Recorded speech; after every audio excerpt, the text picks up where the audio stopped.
Tervetuloa matkalle syöksylaskun kulta-aikaan, jolloin laskettelu oli kuin tanssia lumella. Rinne vei laskijan tahtiin.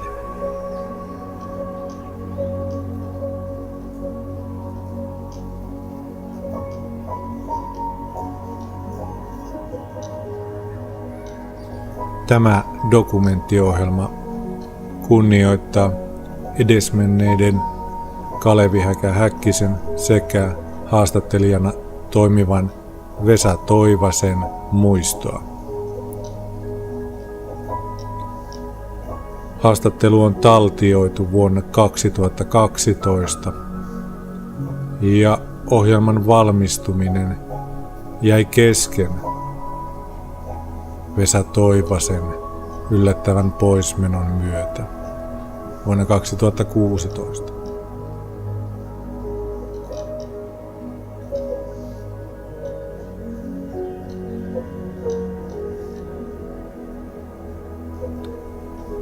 Nyt palaan arkistojen äärelle ja Kovalanmäelle syöksylaskun ja kaitafilmien tahdissa. Ja laitetaanpa tästä sitten filmit pyörimään täällä Kovalanmäen vanhalla koululla, joka on myös todistetusti Suomen paras alppikoulu. Häkähäkkinen, nämä filmit tulevat herättämään sinussa varmasti muistoja. Ne on siirretty noilta sinun vanhoilta sekä 8 millin että 16 millin löytyneiltä kaitafilmeiltä. Ja siellä syöksyy Kalevi Häkkinen. Tuo vuori tuossa taustalla on Matterhorn. Kyllä, ja tämä on se itse rinne, jossa laskettiin erilaisia maailmanennätyksiä, niin minä kuin moni muukin sitten. Ja tässä ei ihan 200 päästy, mutta mehän laskettiin se lopullisesti Siilessä, mutta muutama kilometrin vaille 200 tässäkin oli sitten. Ja tässä samassa rinteessä 68-vuotiaan maailmanmestaruus. Ja täytyy muistaa, että tässä Kovalanmäen koululta sieltä on lähtöisin tämä kaikki, siis koko se pohja, ne kovat hiihtokisat ja sitten myöskin täällä oli 6 mäkeä. Me hypättiin 6 eri hyppypaikassa, jopa 30 metriä pisin. Täältä lähti se koko pohja. Ja isä ja äiti oli sitten siinä pitämässä huolta, että poika pysyi oikeassa raiteessa, ei sätkän polttoa eikä pontikkaa, mitä tuolla metässä tarjottiin. Sinun vinnilläsi on tallessa muun muassa ne sinun ensimmäiset syöksysuksesi, joilla kuulemma mentiin alas Liiterin katolta. No Liiterin katolta ja sitten kaikista mahdollisista paikoista, mitä täältä löytyy täältä Kovalanmäeltä. Täältä on niin kuin lähtöisin se homma. Ja nyt tässä on ilmeisesti sinun itsesi tai jonkun toisen televisioruudulta kuvaamaa kuvaa, missä Matti Kyllönen haastattelee sinua telkkariin. Niin se näyttää olevan, mutta mä ihmettelen, että miten nämä hieno pukus on vaan yhden kerran vuodessa päällä, että se on täytynyt olla joku erikoistapaus. Muistatko tämän haastattelun? Periaatteessa muistan, koska Kyllönen oli oma persoonansa haastattelussa. Ja täytyy kyllä olla semmoisten kisojen voiton jälkeen. Ja uskoisin, että se on 68, koska silloin mä olin tilaisuudessa, ja siellä näkyy takana kuva, olin tilaisuudessa myöskin tapaamaan valtakunnan tuon presidentti Kekkosen ja näitä suurempia herroja sen jälkeen, kun olin tullut Suomeen. Tukkatyylikin hieman paljastaa. Siellä näkyy muun muassa, että sinulla on tuollaiset pienet Elvis-tyyppiset pulisongit tuohon aikaan. No ne on tullut vahingossa, koska yleensä niitä ei käytetty. No ainoastaan kerran, kun piti noille joukkueen jäsenille hankkia sukset Ruuskaselle ja kumppaneille, niin mä pidin partaa niin kauan, kun mä sain ne sukset niille. Että se voi olla, että se on osaksi siitäkin sitten. Että tuon verran jäi silloin jäljelle. Häkä vielä tähän maisemaan täällä Kovalanmäellä. Sinä asut tätä kansakoulua, jossa viimeksi oppilaita oli vuonna 1971. Tämä kuva on muuten Siilestä. Joo, silloin oli viimeksi ja sen jälkeen tämä oli Tässä on muuten kotona tuossa luokassa, mulla on tuo vatsatelinen. Vatsa, ja tässä on selkä. Ne on kaikki vanhoja höyläpenkkiä. Tuolla näkyy tuo uunikin. Ja tässä on sitten jalkoja. Ja näinköhän nykyiset syöksylaskijat lähtisivät tuollaiseen jalkapressiin, jossa työnnetään. Ja tässä ollaan yhden jalan varassa. Joo. Siis tuollaiseen jalkapressiin, jossa työnnetään todellakin yhden niin kuin tankoa. No ei ehkä niin paljon. Ja tässä on myöskin juoksu. Tässä on seinälle kiipeäminen. Se on tuossa. Tässä on renkaan toiselta hyppiminen. Tässä oli kuntorata, joka oli ylivoimaisesti Suomen kovin. Siellä nousi pulssi 200, joka sen pystyi tekemään. Tässä näkee, siinä on suuri halakopino, joka on jalkaperässä. Siitä juostaan sitten selkätelineelle. Tehdään selkäliikkeet ja sen jälkeen hypätään tuohon vanhaan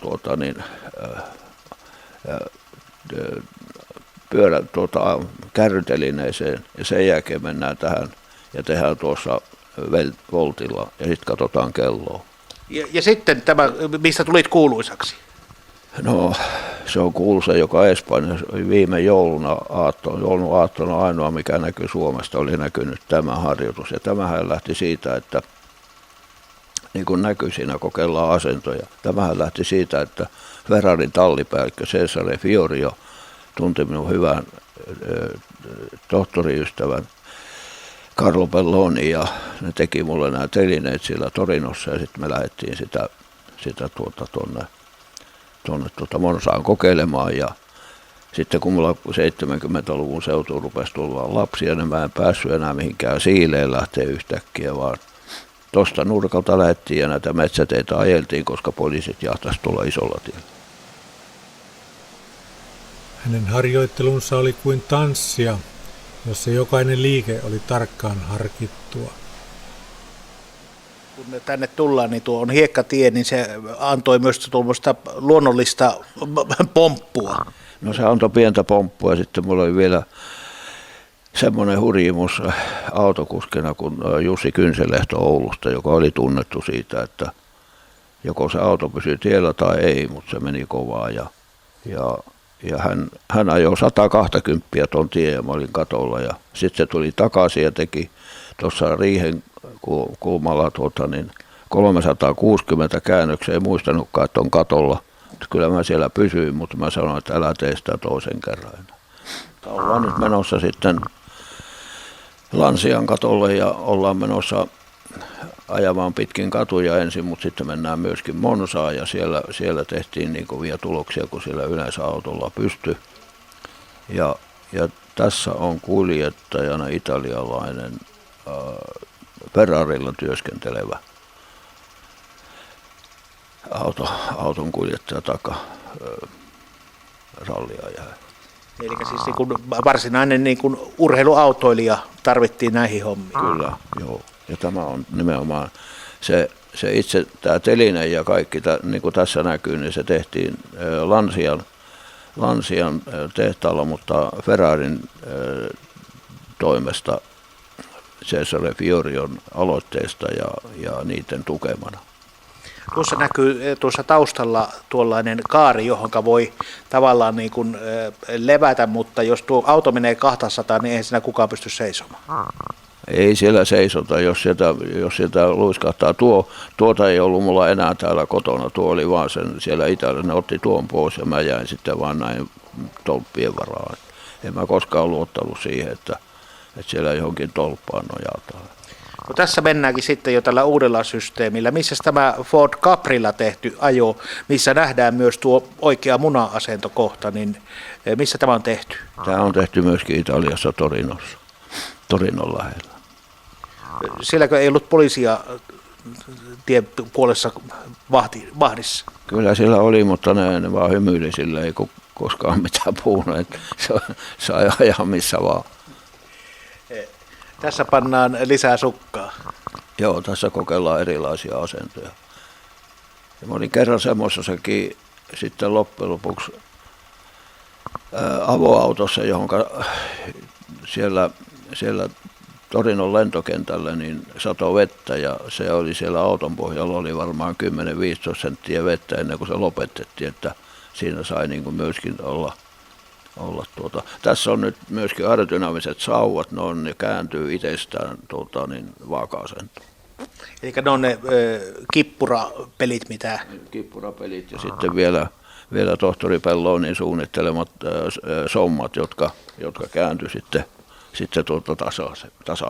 tasapuolelle, että ne ei ottanut vastaan, mutta ne on myöskin jollain tavalla ohjaimet siellä takana. Eli nämä eläintarhakohtaukset on joltain reissulta? No, ne on Etelä-Amerikan reissulta, koska Afrikassa ei ollut paljon lunta, mä laskin siellä hirveän vähän. Ja näin se on, kyllä ne on. Siellä helikopteri lentää taivaalla, tulee hurjan näköinen rotko tuossa sivussa. Missä ollaan? Ollaan jälleen Serviniassa siellä tuon Matterhornin ja Platoroosan välisellä tasangolla, josta ollaan nousemassa ensimmäisellä hissillä ylöspäin, joka tarkoittaa, että ei olla menossakaan ihan suoraan sinne ylös, vaan siitä käännytään vasemmalla olevaa hissiä ja sen jälkeen sieltä mennään sitten jalkaisin se loppu. Ensin mennään jyrkkää rinnettä ja sen jälkeen noustaan ylöspäin. Ja tämä on se hissi, joka vie sinne starttipaikan lähelle. Ja tämä on kyllä sitten omaa laskemista. Tuossa sä olit vielä pujotteluhommissa, niitäkin uraasi mahtuu. Kalevi Häkkinen ei ole pelkästään syöksylaskija. No sehän on se pääasiallinen asia ollut. Mullahan on alppihiihtotausta aika paljon mitalleineen ja sitten myöskin on mulla esimerkiksi Puijollakin pujotteluvoitto plus sitten Suomessa monessa muussakin paikassa ja myöskin Rukalla, jossa presidentti Kekkonen jakoi mulle palkinnot 59. Silloinhan mulla oli 54 alppikisaa ympäri maailmaa, niistä minä voitin aika useita ja tuolla on kaapissa 5 kappaletta Argentiinan mestaruuskisojen mitalleita, voitin kaikki lajit siellä, syöksypujottelu, suurpujottelu, alppihiihto, kaikki mahdolliset. Silloin kun herra Penttilä aikoinaan toi alppihiihdon puijon kautta koko Suomen tietoisuuteen, niin missä vaiheessa se tuli sulle ihan tuommoiseksi niin kuin elämäntyöksi ja ratkaisuksi? Tuli sota-aikaa, kun sieltä tuli meidän serkut noita pommituksia pakoon Kuopiosta ja niin ne oli tuossa talo tuossa vieressä, niin ne silloin opetti minut kiertelemään siellä noita puita tuolla Pohjoismaan kalliolla ja siitä mä sain semmoisen ensimmäisen vinkin. Plus sitten toinen oli se, että sota-aikaan ne itävaltalaiset lentäjät oli rohkeita, ne oli niitä suuria mestareita ja reiluja, jotka oli niitä Itävallan alppihiihtäjiä, maailmanmestareita ja siitä mä sain semmoisen kipinän, että siellä täytyy olla rohkeita miehiä. Laskettelu oli hänen tanssinsa ja lumiset rinteet hänen tanssilattiansa. Taas näkyy Matterhornin huippua tuolta. Oletko koskaan räknännyt, että montako kertaa tuli esimerkiksi käytyä tuolla? Se on vaikea sanoa, kun mä kovimpina harjoituspäivänä laskin 450 harjoituslaskua, niin se on aika vaikea sanoa, että montako niitä tuli, koska minähän kävin siellä pitkästi toistakymmentä vuotta. Tässä on nyt taas yksi semmoinen kaikkein alempana oleva laskuasento, minkä ihminen voi tehdä, että se menee suurin piirtein polvien väliin. Se tarkoittaa sitä, että tarvitaan äärimmäisen kovat voimisteluharjoitukset, niin kuin tuostahan näkyy tuosta kuntoradalta. Eli tämä on nyt se kuuluisa muna-asento. Se on oikein viimeisen päälle ja mulla on mä oon ollut kaikkia 3 kertaa tuulitunnelissa, kerran Syrihissä, kerran Helsingissä ja kerran tuolla Trondheimissa, siellä norjalainen professori ja niistä kaikista mulla annettiin kaikkein aerodynaamisin asento. Mulla on tuolla yksi semmoinen voimisteluohjelma, jonka mä tulen antamaan teille. No hyvä, voi olla, että kuvaajakin tuolla hieman hymyilee, että ehkä tällä vartalolla ei taivu ihan tuohon parhaimpaan asentoon, mutta itse asiassa näyttää siltä näissä sinun koelaskuissasi, että sinä kokeilet erilaisia, vähän kapeammalla suksien välillä ja sitten taas vähän leveämmällä. Kyllä, siinä se on vähän niin kuin lumesta kiinni, että jos on semmoinen niin kuin hiukan pehmeämpi lumi, niin sitä suksia ei uskalla niin kovin kauas laittaa, koska se saattaa mennä sisäkantille. Ja nyt kun mä sitten hiihtäjien kanssa olen tehnyt 26 vuotta työtä, niin mä opetin ne laskee tasapohjalla. Tänä päivänä niillä on monta kertaa sukset taas täällä sisällä, ja sehän ei kuule, suksia on tarkoitettu, että se kulkee pohjalla eikä sillä sisäkantilla. Tuo auraus vie turhia kymmenyksiä omasta hiihtosuorituksesta. Ja tänä päivänä, kun mä katselin surullisena viime talvisia hiihtäjien laskemisia, niin siellähän meni monta mitallia sen takia, että ne oli pitkin pusikkoa. Voiko sanoa näin, että alppihiihtäjä, joka on tottunut tukevissa välineissä hiihtämään, pystyy neuvomaan myös noita ohutsuksi-ihmisiä? No sehän on täysin selvä. Sieltähän se 6 minut aikana onkin sitten 76 tähän hiihtäjien valmennukseen, ja mä lopetin sitten sinne silloin 91, kun ne paloi siellä Lahdessa, niin mulla ei henkinen enää kestänyt sitä olin tehnyt ilman palkkaa niille työtä sen 26 vuotta ja kaikki oppi laskemaan, niin se oli mulle liikaa. Täällä on muuten sitten startti jolla lähdetään niin kuin liikkeelle sieltä, mutta ei kaikkein korkeimmalta. Siellä Matterhornin sivulla. Eli Matterhornin ei kaikkein korkeimmalta, mutta ehdottomasti jyrkimmältä kohti. Joo, se on Matterhornin vastapäiväinen rinne, jota sanotaan Piccola Matterhorn. Ja se on jyrkin, ja siellä aikanaan italialainen olympiavoittaja Zenocolo, joka voitti Oslon olympialaiset, niin hän teki siellä jo 159 niillä semmoisilla sen aikaisilla vehkeillä maailmanennätyksen. Ja sehän jatkui sitten se italialaisten yleensä se ylivoima, ja keski-eurooppalaisten, kunnes minä katkaisin sen 68. Se oli ensimmäinen kerta, kun kukaan pystynyt tosissaan hakkaamaan siellä. Ranskan Le Haguessa 60-vuotiaana Kalevi Häkähäkkinen kellotti henkilökohtaisen ennätyksessä 205,011 kilometriä tunnissa. Kyllä, se oli henkilö, mutta sittenhän ranskalaiset, ne oli jollain tavalla kiintynyt sitten, en tiedä minkä takia, meikäläisen toiminnoihin, ja ne valihti minut sitten olympialaisten esilaskijaksi tai avauslaskijaksi finaaliin, jossa mä sain ensimmäisenä laskea. Ja startti nostettiin sitten vielä noin 50-70 metriä korkeammaksi, mistä me oltiin koskaan harjoiteltu. Ja minä laskin siellä 217, ja me kaikki tiedettiin, että siellä mennään kovempaa. Että se oli aika jännä paikka, ja mä olin kuitenkin ensimmäinen, joka oli koskaan laskenut alas sieltä korkeudelta. Miten paljon se vaikuttaa tuo ilman vastus sitten, että jos mennään ohueen vuori-ilmaan, niin saadaanko siellä kovempia tuloksia? Paljon helpompaa, niin kuin näkyy tässäkin, se melkein putoaa. Se on helpompaa.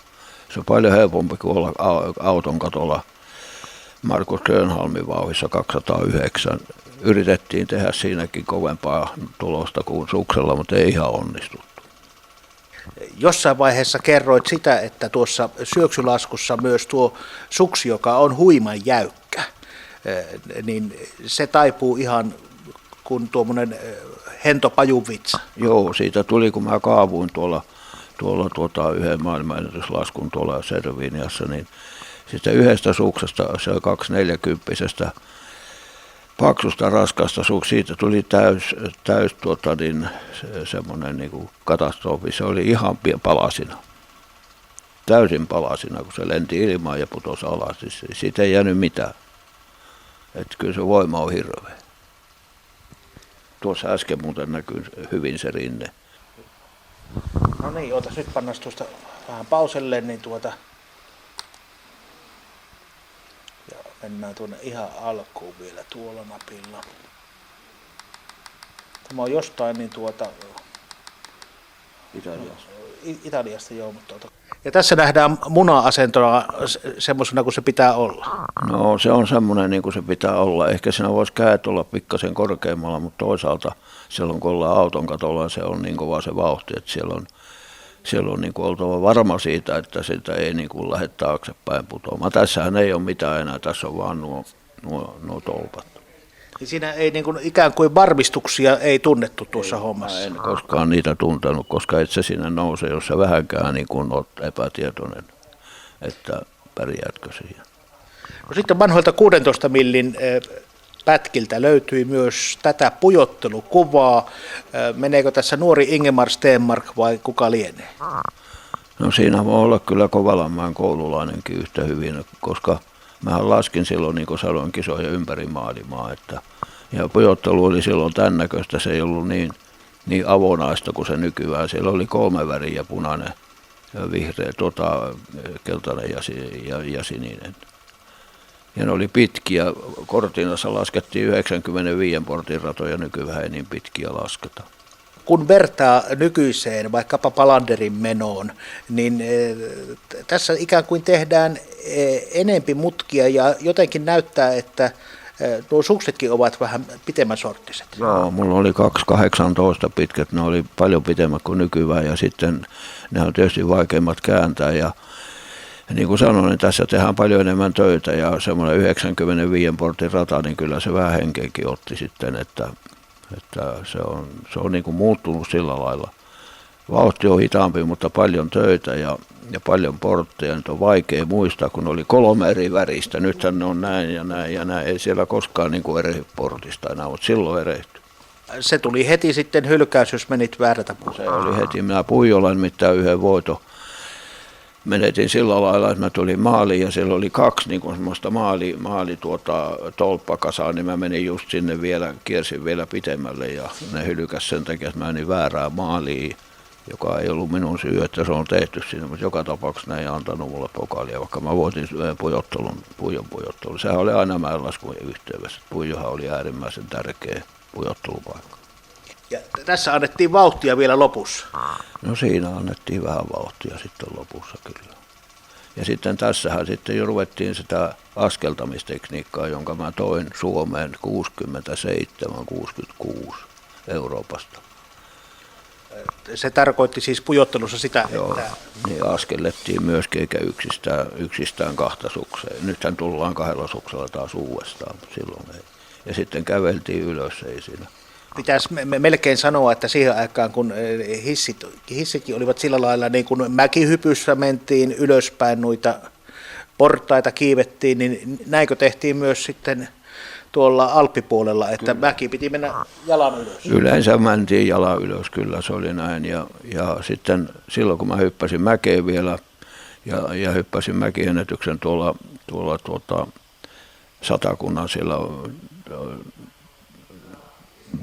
siellä vasta tullessa Hyppyrimäessä tuolla Jämijärvellä, niin mä laskin silloin jopa 60 kertaa päivässä siellä nousin sitä mäkeä. Mä rupesin kyllästymään siihen, kun piti sitä samaa tehdä koko ajan. Ja sitten kun tuolla Muokatilla oli syöksykisat, ne oli lehdessä ilmoitettu, mä menin sinne ja siitähän jää vaan 3 sanaa. Tulin näin ja voitin ja siitä loppui sitten tämä mäkihyppy ja mulle jää vain 2 mäkiennätystä. Mä hyppäsin hirveän rumasti, mutta hirveän pitkälle, koska mä täällä kotona opin hyppäämään. Meillä oli täällä joka päivä kisat, kuka hyppää pitemmälle. Se oli niin kuin Kovalanmäen kuningas, joka hyppäsi pitemmälle. Oliko siinä sinun nuoruutesi Kovalanmäen hyppyrissä niin alastulo myös niin kuin rinteeseen vai tasaiselle? No niitä oli tasaiselle ja rinteeseen. Meillä oli yksi semmoinen hyvin Hyppyrimäen tyyppinen. Isän kanssa tehtiin lavaa sieltä vielä ja siinä hypättiin jo näitä piirikunnallisia kisoja, jotka tarkoitti sitä, että me hypättiin 29,5 metriä. Sehän oli siihen aikaan semmoinen keskisuuri mäki. Ja niitä oli 6 kappaletta muita sitten erilaisia. Ja 3-vuotiaana mä olin aloittanut tuosta kellarin katolta tuossa kotona niin hyppäämisen 3-vuotiaana. Että se pitkä mäkihyppyura täällä Kovalanmäellä, niin se johti siihen, että ne syöksyrinteiden hyppyrit ei sitten tuntunut millekään. Eli sitten oli helppo mennä tuommoiseen. Niin. No kispyölissä esimerkiksi kun sä lähdet sieltä startista, niin 5-6 sekuntia sä voit lentää 80 metriä, kun sattuu hyvä tai huono tuuli, jos et kerkeä esihypätä. Esihyppy, se tarkoittaa siis sitä kevennystä siihen nyykään. Ennen sitä todellista kumpua, joka sitten vie sut sinne, kun haluaa, jos et sä pääse yhtään ilmaa ennen. Se joskus epäonnistui kaikilta se esihyppy. Sailer oli siinä mestari, se ei kyllä koskaan epäonnistu. Toni Sailer. No, nyt kun nämä filmit on katsottu tässä, niin heräsikö Kytö vielä rinteeseen? No, minä silloin Vuokatilla keväisenä päivänä voitin sen kisan ja siitä alkoi elämäni alamäki ja se loppui 75-vuotiaana MM-kisojen finaaliin. Mä laskin, että jos mä pääsen finaaliin, se on minun uran loppu, finito, viimeinen lasku ja se onnistui ja silloin sitten kun mä käänsin sinne viimeisen kerran siitä kovasta vauhista sinne kääntöpaikalle ja pysäytin ne sukset sinne, ne boards, niin kuin amerikkalaiset sanoo, ne lauvat sinne, niin tuli semmoinen tunne, että on niin kuin olisi puonut johonkin rotkoon tai tyhjyyteen, että niin kaikki oli niin kuin finito elämässä. Mutta sitten sieltä joku toi kukkia sieltä suoja-ajan yli, suoja-aitoja, jossa mä olin varmaan tuhansia kertoja jo pysähtynyt ja ne kukat sitten auttoi henkisesti. Tuli hyvä olla. Ajattelin, että joku varmasti on miettinyt, että tuo jätkä on jossain ennenkin laskenut ja ansaitsee nuo kukat. Juuri sillä hetkellä, kun mä olin lopettanut. Jokainen voitto tuli hänelle ahkeruuden ja voitontahtoisuuden tahdissa. Tämä teki hänestä syöksylaskun legendan. Sen jälkeen ei mitään. Mä päätin, että ei mitään näytöksiä, ei minkäännäköisiä.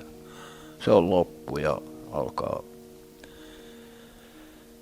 semmoinen normaali elämä ja siinä minä onnistuin. Ei tullut viinaa eikä pontikkaa eikä tupakkaa eikä mitään sen jälkeen ja kaikki omistin sitten perheen. Mutta tulithan se vielä suksille takaisin. Esimerkiksi tuolla Puijolla sinut nähtiin monta kertaa treenaamassa ihan kesäaikaankin mäkihyppyrinteen alusta pitkin syöksytamineissa. Joo, minä kyllä reenasin sitten kyllä nopeuslaskua varten ja olin Puijolla. Puijo oli mulla se suurin apu sitten kesä. Mä kävin jopa 3 kertaa viikossa siellä laskemassa ja mulla oli hyviä ystäviä tuo Risto Lehto ja kumppanit. Että Puijo on siinä mielessä. Ja muutenkin sen takia, että mähän sieltä sain ne ensimmäiset ajatukset koko alppihiihtoon. Nimenomaan mun serkku ja suutari sitten asui siinä niin sanotusti rikkaiden rinteillä ja ne pojat tuli tänne sitten niin noita pommituksia pakoon, niin kuin sanoin alussa. Ja tuolla käytiin Poismaan kalliolla, Makkolan pellolla, Vekiautiolla, Syrjälävuoressa käytiin laskemassa. Sieltä vaan puitten seasta ja eihän mulla ollut aavistustakaan mitään alppihiihto, mutta se tuntui viehättävää. Mutta tämä tapahtui kyllä jo tämä Puijolla mäessäkin käynti ennen sitä 75 kyllä. Kyllä mä Jyväskylässäkin kävin pari kertaa, mutta se Puijo oli niin paljon parempi. Siellä pääsi paljon kovempaa ja sitten siellä sai jollain tavalla pysähtymäänkin. Eihän se aina sen tie yli kyllä sinne pusikkoon, mutta ei siinä mitään. Tuolla palkintokaapin päällä on tuorein palkintosi, todella massiivinen elämäntyö palkinto urheilusta. Pitäisi varmaan sanoa niin kuin Vänrikki Ståhlin tarinoissa, että se kuti ties paikkansa. No, mulle on moni sanonut nyt eilenkin, kun mä olin siellä siellä Suomen eläkeläisliiton hienossa juhlassa, jossa oli lähes 1000 henkeä, niin ihmiset tuli sanomaan, että kerrankin sattuu oikeaan paikkaan. Niin mä nyt uskon niitä, en usko, että ne valehtelee. Ja se kyllä on mielen äärimmäisen semmoinen vähän niin kuin kyyneliä silmiin tuottava asia. Ei siitä pääse mihinkään. Että mulla ei koskaan ollut unelmia siitä, että mulla oli unelma, että jonakin päivänä tulee maailman paras mäkihyppäjä, mutta se sortui siihen syöksyyn. Mutta en mä koskaan kuvitellut, että sinne lavalle siellä kaalassa nousee meikäläinen. Se oli täysin. Ei edes unelmat noussut niin korkealle. Että kyllä se hetki, kun ne tuli siitä pöydästä hakemaan, minähän olin siellä tohtori Oravan vieressä. Ja siihen pöytään oli tuotu 3 tohtoria, Peltokallio ja Tulikoura ja ne ajattelivat, että kyllähän se joku koipi rikkinäisenä kuitenkin tulee sinne. Niin siitä läksin ja siitä tuli sitten opas viemään sinne niiden kaikkien vaiheiden kautta.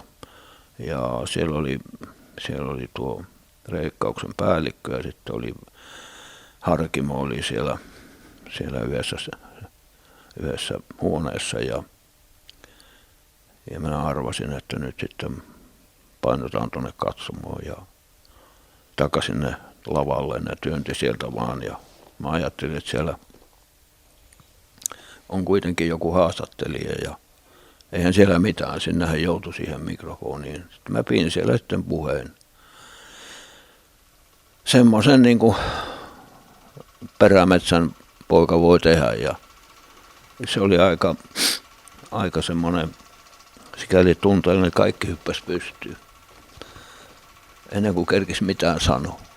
Siis reaktioita ei siellä kellekään muulla, ei siellä kaiken näköisiä asioita, niin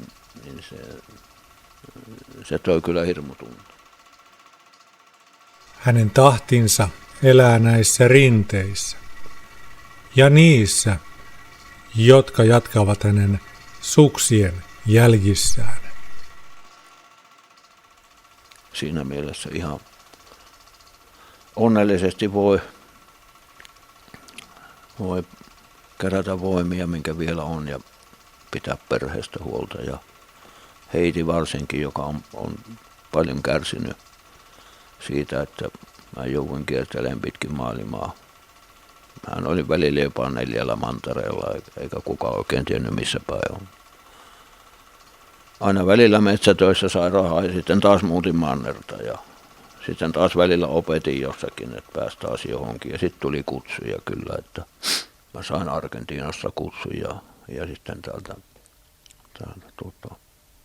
Perusta sinne Hietikolle ja laskin sielläkin sitten maailmanennätyksen ja lopetin, koska se meni vähän yli 100 niin kuin oli jo tarkoituskin ja ei sinne valtamereen viittynyt laskea, koska se aaltohan voi viedä sitten sinne Australiaan siitä, jos se saa mukaansa. Ja sain kuitenkin pysähtyä sinne rannalle ennen kuin se aalto vei. Mä lasken aina, missä se aalto on, että jos se on menossa poispäin, niin silloin laskee. Ne oli sellaisia aikoja, että ei puhuttu sponsorirahoista. Se piti niin kuin itse käydä tuolta vaikka metsätöistä tästä naapuri metsästä kaatamassa puuta, että pääsi sitten niin taas menoon. Tässäkin pientontti ja sitten kun meillä poltetaan puuta ja kun tietää minkä näköisiä uuneja nämä on nähäviä motin kerrallaan, niin sitä tarvittiin paljon ja mä hakkasin vielä pikkasen vaille 80, niin on 80-vuotiaana, niin minä hakkasin vielä 110 mottia tuohon. Tuolta aloitin ja tuohon loppu tuohon maantien varteen se pino ja niitä on vieläkin osa. Ja nyt ei sitten viime kesänä pystynyt tekemään, koska mulle sattui tuolla metsäonnettomuus sitten ja jalka jäi semmoinen puolimetrinen raita, jossa ei paljon juuria, niin semmoinen pyörre pysäytti sen, otti sen puun sieltä ja Mulla oli moottorisaha siinä ja se oli kaatumaa sillain, se osakseni tuli päälle. Mä pääsin karkuun ja siinähän tämä nilkka ja polvi ja sitten lantio ja täällä tämä hieno tohtori, joka minua auttoi. Mutta tänä päivänä täällä on hyvä olla ja mä oon siitä mielessäni, että Heidi saa tehdä täällä kotona töitä. Se on elämänvärit ja hän on taiteilija ja osaa, mutta tällä hetkellä liikaa töitä kyllä. Moni on sen jättänyt vähemmälle ja sen vuoksi mä oon tässä koittanut hänelle sitten löytää semmoisia lahjoja ja pitää kunnollisia autoja, että hän pääsee liikkumaan. Hän joutuu tuolla ajaa noista syrjäteitä niiden asioiden puolesta. Niin täällä on Heidin taidetta paljon seinillä, muun muassa tuossa lapsia kuvaavat 3 kultaista munaa. Näin on, joo. Hän on siinä mielessä ihan ainutlaatuinen ja muutahan täällä on sekasortoista, olisi meikä. Mutta et sinä taida Häkä ollut ihan kokonaan päässyt suksista eroon, koska tuossa voitelupenkit vielä näkyvät.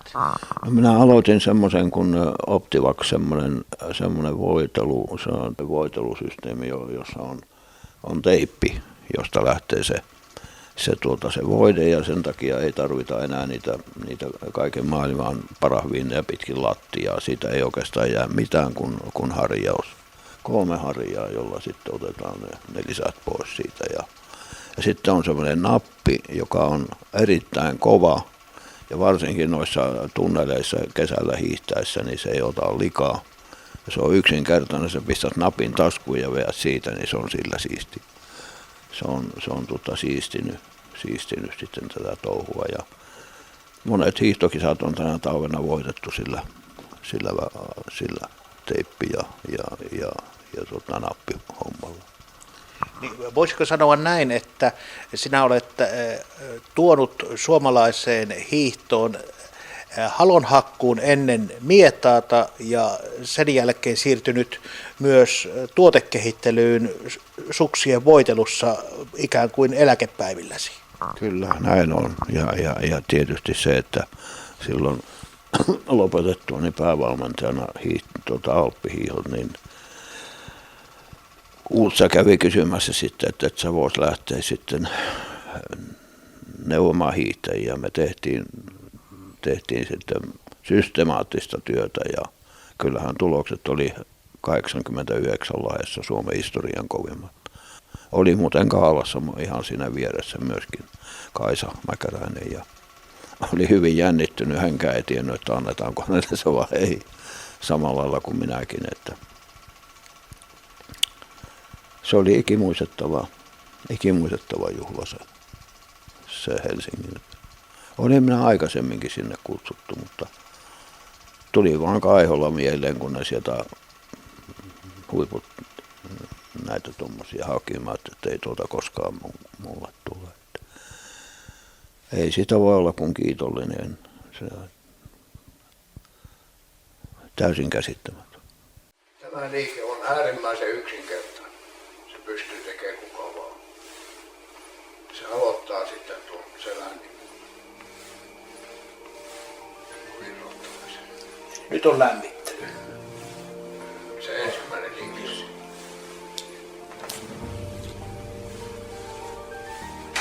Ja sitä ei tarvitse tehdä mitenkään kovaa. Se on monta kertaa ennen starttiakin mä tein sitä ja jopa lumalla.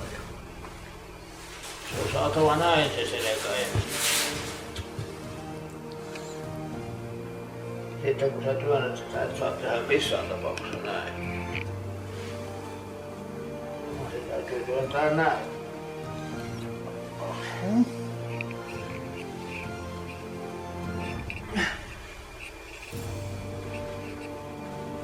Sen tuntee kuinka se venyttää tuossa. Istu jalat harallaan tai tuntemusten mukaan oikea polvea kohti lukee sinulla tässä. Joo, mutta mä en tein vasta. Se meni noin edellä. Aina kun mä läksin halakometästäkin, niin mä tein tämän. Mulla oli yksi päämäärä elämässä, jos ei päätä saa polveen, niin ei kyllä tarvii ruokaa. Toisin sanoen, Se on yksi niistä tärkeimmistä liikkeistä. Jalat kohti kanssa. Ne voi sitten vetää tänne. Silloin oli vielä matto, niin joutuu vielä semmoinen puoli metriä alemmat. Tää sitten niin kuin varmasti venettää tänne alas. Mutta siinä täytyy valmistautua sillä, sillä kolmannella liikkeellä.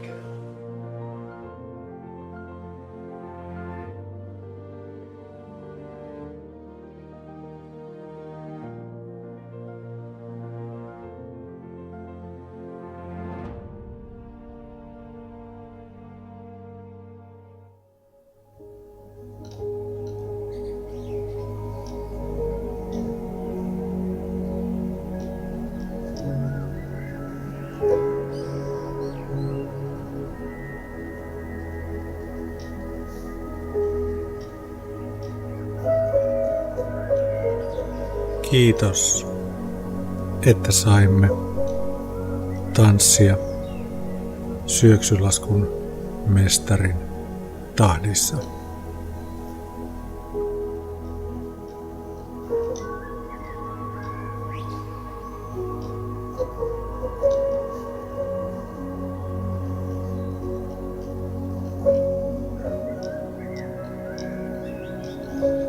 Hänen voimakas voiton tahdon ja ahkeruuden sävel jää ikuisesti lumipeitteisiin.